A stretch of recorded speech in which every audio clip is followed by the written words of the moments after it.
So here's this deck list for you guys. It's not the a generic deck list you'd quite see in a lot of videos and other creators, but obviously I'm running Maxi and I'm running Ash Blossom. Those are just needed things I feel like keeps it consistent, but doesn't make it so I'm always drawn into Ash and Maxi and bricking all the time. One Mirror, one Falco, one Foul, just for extension plays, combos, in case you need them. They're not quite needed tools in the strategy, but they're always nice to have.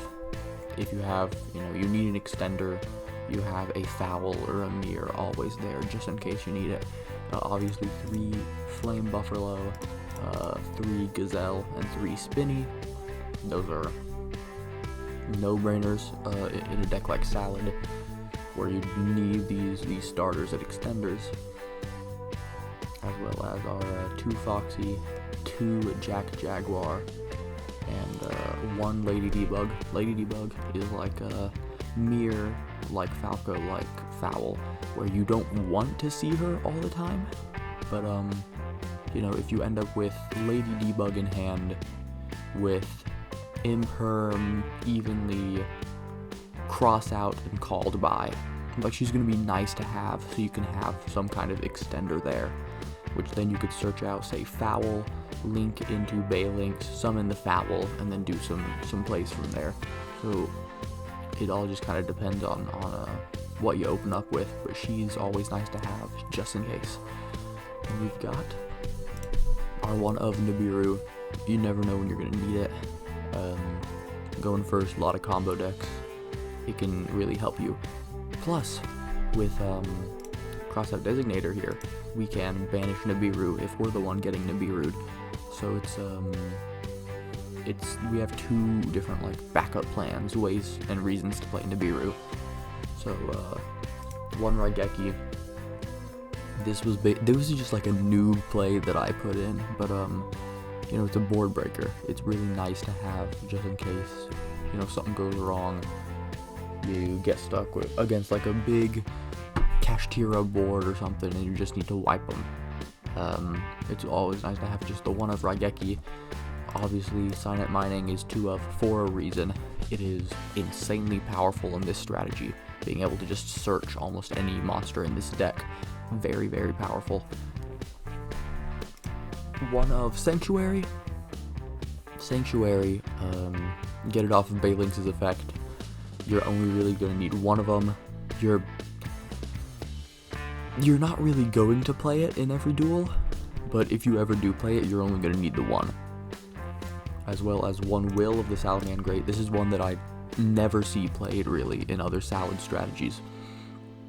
It's a free special summon of 1 Salad monster from hand or graveyard, which is really, really nice for extending plays if you end up running out of options. Then we've got 1 Twin Twisters. This is my my budget my budget feather duster, because I am a free to play player.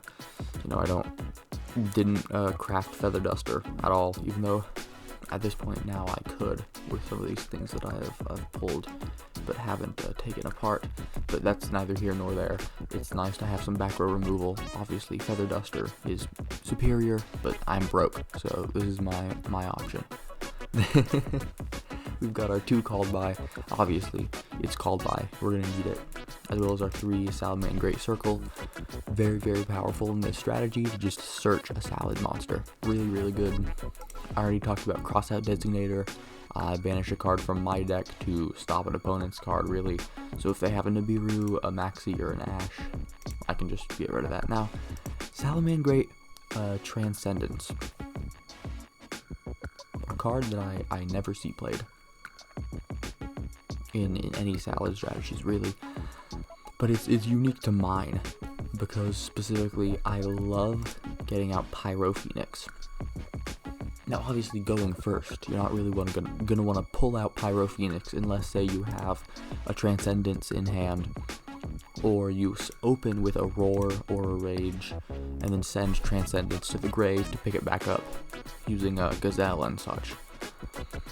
But, you know, it's always nice to have, because in one of the duels that I did show, it just completely wiped the board, because Transcendence, it summons another copy of the same monster, and because Pyro Phoenix would be summoned with a monster of the same name, of course, it would wipe your opponent's entire board, which is always nice. Just have single board wipe. You never know when you might need it. Speaking of, we have Evenly Matched. Evenly Matched is an extremely powerful trap card. You're not going to want to see it all the time, because it's going to like brick up your hands. You need those Salamangreat monsters and cards to start up your combos. But obviously, if you end up opening evenly against, say, a Labyrinth deck, which I showed off, of course, is really, really nice. It just almost an automatic surrender on their part. Then we have, of course, Imperm. Usually, I wouldn't really run this, but, you know, having it as a one-of, it's saved my ass so many times with these different plays and such, so it's really nice to have, just in case. We have 1 Rage and 2 Roar. Obviously, these are the salad traps, the ones you're gonna send to grave with Gazelle and search back with Sunlight Wolf. Really, really powerful. Great cards to have. Rage, you really only want 1. Roar, you don't want more than 2. Running 3, I mean, it's nice, but I don't think you need more than 2, because you're gonna end up just searching it anyway. Alright, so I I crafted the Feather Duster. You know, obviously it's better than Twin Twisters, so, you know, I had the funds. I dismantled a few things to do it here, as you see. But yeah, made the Feather Duster. Now we're gonna get into extra deck. Extra deck, 1 Mirage Dalio. There really isn't room for more than 1 Mirage Dalio in this strategy here. My phone just buzzed, don't mind that. There really is only room for 1 Mirage Dalio in this strategy. You're not going to go into it, you know, that often. If you do, it's going to be, you know, to extend and go into, you know, more different plays. I made a misplay with it. Of course, I'm newer to this deck here. I misplayed with it in one of my duels, but, you know, it's alright, it happens. Yeah, 1 of card, very cool. 2 Balinks.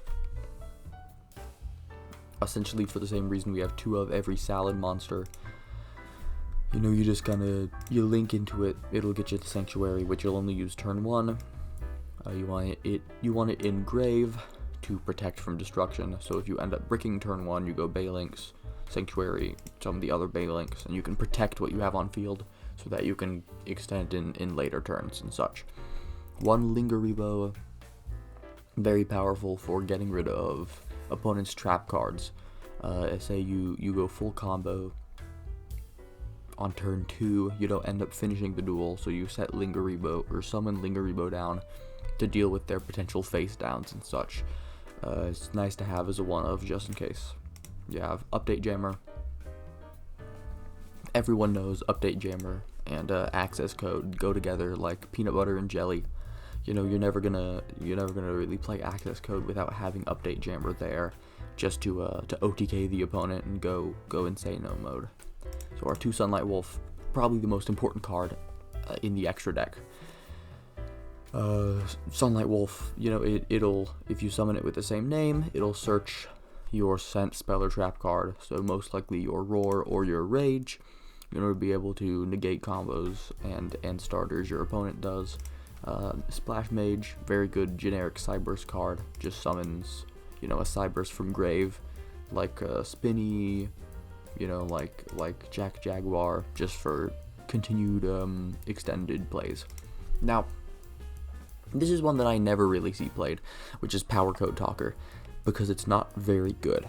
It is not very good, but I like it for the reason that it's a generic Link 3 that I can go into, and it's very nice for OTKs, essentially. So if you summon Power Code, and in its Link Zone you have, you know, just like some random Jaguar or something, you can easily tribute that thing, jump up to, what is that, 51 that you jump up to. You jump up to 51 and beat over a lot of opponents' monsters. It was just a really nice attack gain. Plus, once per turn, you can target a face-up monster on the field, negate the target's effects. So if your opponent has a monster, you can just go into it, a quick negate, and then some extra power in battle. We've got Heat Soul. Everybody knows Heat Soul. Just there for some more draw power, just in case if you brick. You're going into Heat Soul if you brick, essentially.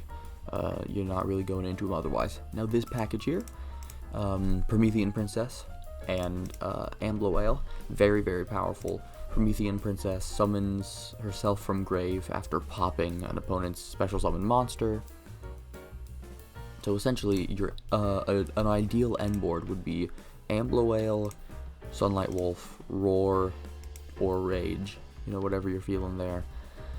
Because then, you know, you'll have Promethean Princess in grave. If they do something, you can Promethean Princess pop their monster, pop Ambloale special summons a Fire Link monster back, I think just a Link 3 or lower monster in grave back to field, and then you still have your Salamangreat, Sunlight Wolf, and your Roar or Rage to continue to interrupt your opponent's plays. Now, as I went into before, Pyro Phoenix. It is powerful in certain situations, but I'm a really big fan of running it. You know, I don't see it played a lot in Salad like this. You know, I play a very different Salamangreat strategy to others, but I really like this card. I think it's very powerful to have as 2 of, as a powerful board breaker,